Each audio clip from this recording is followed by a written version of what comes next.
I got very lucky, I think. Such big shoes to fill. Leave the room after 5 minutes. I'm too scared.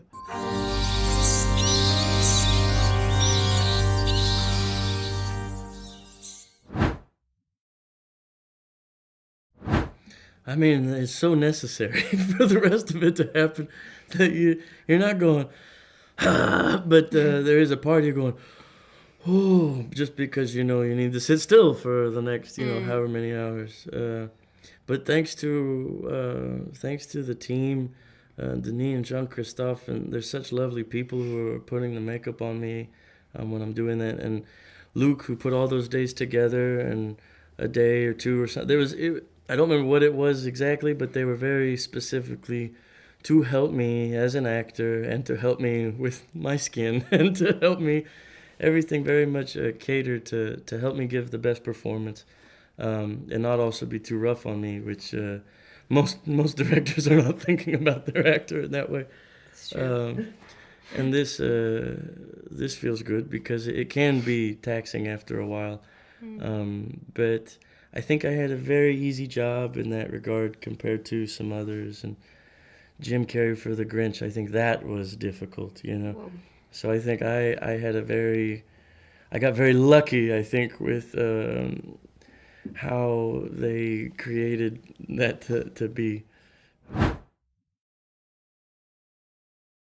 I think Caleb is a Ferrari. So you can't drive a Ferrari in town. You need a Salt Lake. Because to express his talent, you need something huge. Dracula plays at 28 years old, 80, 200, 400 years old during 4 centuries. And he has like 27 different outfits.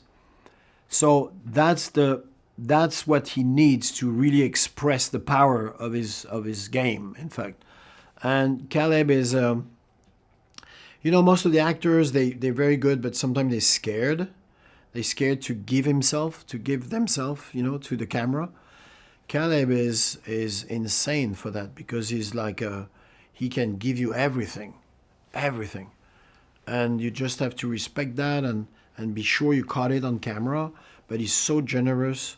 I don't know how he do it. I felt a little pressure. Every day she's on set, I got this. I did not. I was spiraling a little bit. At some points, I was like, gosh, such big shoes to fill. Obviously, Winona Ryder. I mean, in the Francis Ford Coppola Dracula, she was so exquisite and just. I love her performance in that film. I just love her, and I was like, God, I couldn't. You can't. I had to be like, look, I'm not. I couldn't emulate anything if I tried. I'm just gonna do my best. I'm gonna show up. I'm gonna just give it my all. Luke has done such a beautiful job at creating this beautiful circus, snow globe, beautiful fantasy world to step into, and everything I need is there. And if I ever feel lost, I have him to look at me in the eye and be like, this is what you're doing. Get out of your head. Be right here. Be present. Be in your body. And just working with such amazing actors and seeing everyone in costume and just reflecting back to you the dream that Luke birthed, and it made it easy to just fall into it. And we're so often not on a set with green screen, it's a real set, and we're so lucky. Yeah, so that makes it that much easier to also come down the steps and feel like it's your castle, I think it's his relation to immortality. Because on one hand, it's the dream of everyone. On the other hand, it's a curse. Because what's the point to be immortal if you don't have the people you love around you? I'm terrified about horror films. I can't watch a horror film. I leave the room after 5 minutes. I'm too scared because I make nightmares after. So it's not what was interesting to me in the story. It was really this man who waited 400 years because he wants to see his wife again. And so it's closer to Beauty and the Beast, in fact, than Dracula.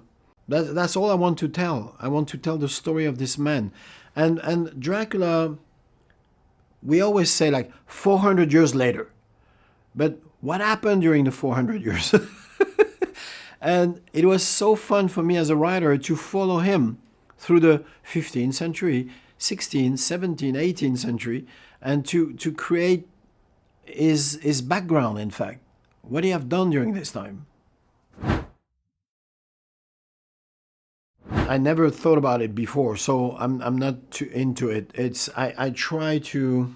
I think an artist has to be fed with everything around him. So society is very, very dark and very difficult. It's almost inhuman.